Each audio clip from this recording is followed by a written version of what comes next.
ഞാൻ ഇന്നൊരു നാടൻ കൂന്തൽ റോസ്റ്റ് ഉണ്ടാക്കി. അപ്പോൾ നിങ്ങൾക്ക് കൂടി കാട്ടിത്തരാമെന്ന് വിചാരിച്ചു. അപ്പോൾ ചൂടായ ചട്ടിയിലേക്ക് വെളിച്ചെണ്ണ ഒഴിച്ചു കൊടുത്തിട്ട് 3 വലിയ സവാള ഞാൻ നൈസാക്കി കഴിഞ്ഞിട്ടുണ്ട്, അതിട്ട് കൊടുത്തിട്ടുണ്ട്. എന്നിട്ട് പച്ചമുളക് ചതച്ചത്, വെളുത്തുള്ളി ചതച്ചത്, ഇഞ്ചി ചതച്ചത് ഇതെല്ലാം കൂടി ചേർത്തിട്ട് നന്നായിട്ട് മിക്സ് ചെയ്ത് കൊടുക്കുക. ഒരു ഗോൾഡൻ ബ്രൗൺ കളർ ആകുമ്പോഴത്തേക്കും 1/4 ടീസ്പൂണോളം മഞ്ഞൾപ്പൊടി, 1/2 ടീസ്പൂണോളം കുരുമുളക് പൊടി, 1/4 ടീസ്പൂണോളം ഗരം മസാലപ്പൊടി, എന്നിട്ട് മല്ലിപ്പൊടി ചേർക്കേണ്ട 1 ടീസ്പൂൺ കാശ്മീരി ചില്ലി ഞാൻ ഇട്ട് കൊടുത്തിട്ടുണ്ട്.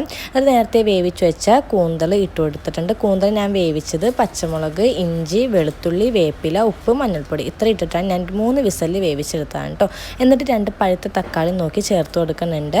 അതിനകത്തേക്ക് ഞാൻ കുറച്ച് വേപ്പില തൂക്കി കൊടുക്കുന്നുണ്ട്, കുറച്ച് മല്ലിയിലയും കൂടി തൂക്കി കൊടുക്കുന്നുണ്ട്. എന്നിട്ട് ചാറ് പോലെ വേണമെന്നുണ്ടെങ്കിൽ അതുപോലെ എടുക്കാം. ഞങ്ങൾക്കിവിടെ ഡ്രൈ റോസ്റ്റ് ആയിട്ടാണ് ഇഷ്ടം, അപ്പോൾ ഡ്രൈ റോസ്റ്റ് പോലെ ആക്കി എടുക്കുന്നുണ്ട്.